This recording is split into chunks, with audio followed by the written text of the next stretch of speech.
If you love tango, this video is for you. Today, we are going to talk about how a person can and should develop their tango.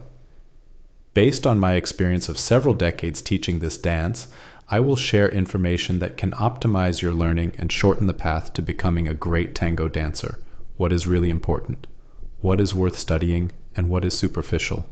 Where should you invest your time and effort? These are fundamental questions for anyone who wants to stand out in tango. Regardless of the style you prefer to dance, whether it's milonguero, nuevo tango, or any other, the development process will be the same. That's what we are going to discuss here. Stay with me until the end to discover how to develop your tango effectively. Before diving into the main topic, I would like to invite you to discover my course, Connected Tango. This course is designed to help you build a solid technical foundation essential for becoming a confident and expressive dancer. It goes beyond teaching steps. It teaches you how to truly dance tango with connection, balance, and musicality. You can access the course from anywhere at your own pace. Click the link in the description to learn more about Connected Tango and start your journey toward a better dance experience today. The foundation of all tango development is technique. Unfortunately, few people have the opportunity to experience in-depth technical work. Technique means understanding how the body should be positioned and how it should move in tango. How the joints, ankles, metatarsals, knees, leg tone, hip joints, pelvis, back, neck, and even arms should be aligned and used. Technique involves everything from how we move from point A to point B to how we use our energy and weight. It includes how we start and finish a movement and the process of transferring weight. This technical development takes years and in fact never truly ends. There is always room for improvement.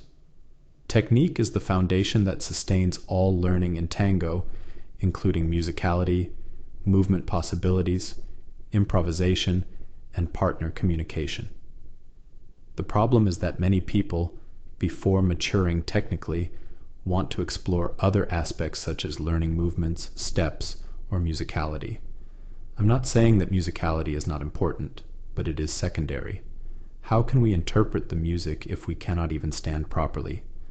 Standing properly in tango means having well-developed technique that allows you to move with balance, safety, control, power, and stability. This is the starting point, developing technique. It may take 1 or 2 years to build a dancer's technical structure. After that, or simultaneously but gradually, you can start working on musicality and other elements. However, skipping this technical stage is a mistake many people make. Participating in workshops or festivals and taking intensive classes with various teachers may seem productive, but in practice it's not the most effective method. The ideal approach is to practice regularly, little by little, so the body can gradually assimilate the information. Skipping steps and ignoring technical development is a major issue for 90% of people who teach or learn tango. Working on technique may be considered boring by some, but without it, you will never dance well. Regardless of the style you want to dance, whether with jumps, milonguero style, or nuevo tango, it all depends on a solid technical base. If you don't have stability, control of your axis, and mastery of weight transfers, everything else will be compromised. It's pointless to learn musicality if you can't maintain stability. Without technique, you won't have the control necessary to interpret the music accurately, and you won't be able to perceive the nuances of the music. These nuances come and go quickly, and without stability, you won't be ready to capture them. Technique is essential for interpreting each part of the music while moving. There is no tango learning without technique. Many teachers prioritize movement, teaching steps from basic to complex turns. However, this is counterproductive. The ideal is to learn technique first and musicality second. Over time, as you build your technical structure, you can gradually increase your focus on musicality. I think of it as a bread and butter metaphor. First, you work a lot on technique, the bread, and add a thin layer of musicality, the butter.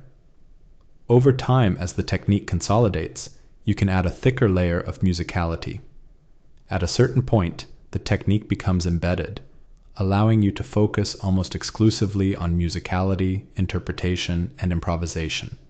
But until then, technique is indispensable. I know many colleagues who offer musicality workshops and teach how to interpret music excellently. But are the students technically prepared to apply that musicality? Probably not. Without sufficient technique, the execution of musicality will be limited. So, how do you develop technique? Through regular lessons and exercises. If your teacher only makes you dance, that's not the way.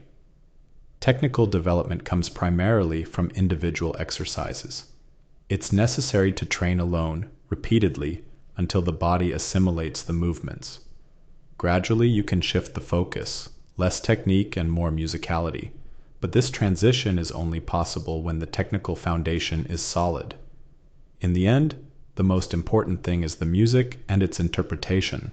However, without technique, your interpretation will be poor. Therefore, invest your time and money in technical development. This will make you a more expressive and interpretative dancer. All the playful aspects of tango depend on well-applied technique. Thank you very much for staying until the end. Like this content, share it with others, and subscribe to my channel. Let's go on this tango journey together.